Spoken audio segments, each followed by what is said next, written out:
scroll through financial advice online, and you usually hit two extremes. One side promises $1 million by Tuesday using crypto.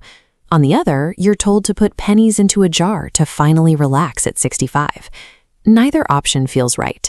You work hard, you make a decent income, you try to be responsible with your expenses. But when you look at your bank account, the numbers barely move. That stagnation isn't an accident. Relying on your savings account to build your net worth is mathematically guaranteed to keep you trapped. Let's test this. This chart tracks a saver putting away $300 a month, a solid baseline since many Americans can't cover a $400 emergency. Projected over 5 years with an 8% return, you end up with $22,000. $22,000 is a nice safety net, but it doesn't buy you freedom. It doesn't let you quit a job you hate or retire a decade early. Early in your financial life, a savings account simply lacks the horsepower to drive serious net worth. The math doesn't work. To fix this, you have to look past the money you're keeping and focus on the money you're making. Your earning capacity is the actual engine of your wealth. For the first 5 years of any serious financial plan, true momentum requires scaling your income rather than aggressively cutting your expenses. This side-by-side model shows why. On the left, we have Person A. They earn $3,000 a month and save 10%. That's our static $300 baseline. On the right, Person B hits pause on aggressive saving. Instead, they spend their first 2 years learning a high-value skill, negotiating raises, or building a side business, eventually pushing their income to $5,000 a month. Now, Person B applies that exact same 10% savings rate to their new income. Suddenly, they are saving $500 a month. Over a short time frame, that difference creates tens of thousands of dollars in excess capital. A larger income stream makes the entire financial equation easier to solve. When you push more capital through the system, high-interest debt disappears faster, and your investment accounts fill up with less friction.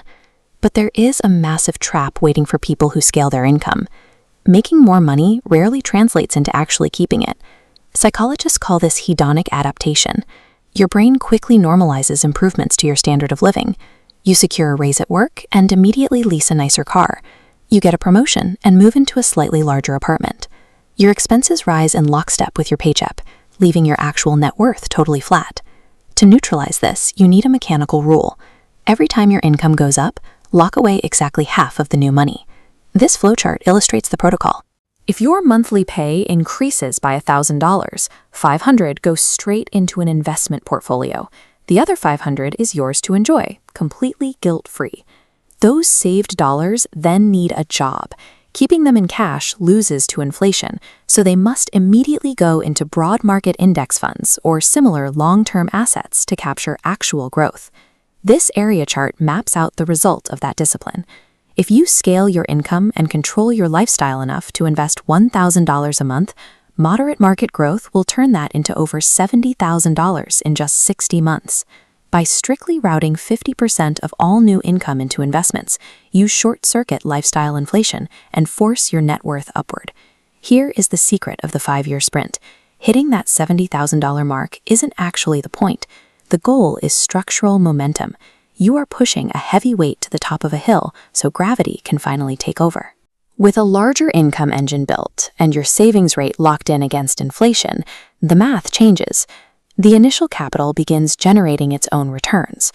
The next 5 years will move exponentially faster than the first 5. Building serious wealth rarely requires predicting the next big stock or executing a flawless trade. It requires building a logical, mathematical structure and letting it run uninterrupted over a long enough timeline. 5 years from today will arrive whether you prepare for it or not. The math will keep running. You just have to decide if you want to spend the next decade staring at a stagnant bank account, or if you are finally ready to scale your engine.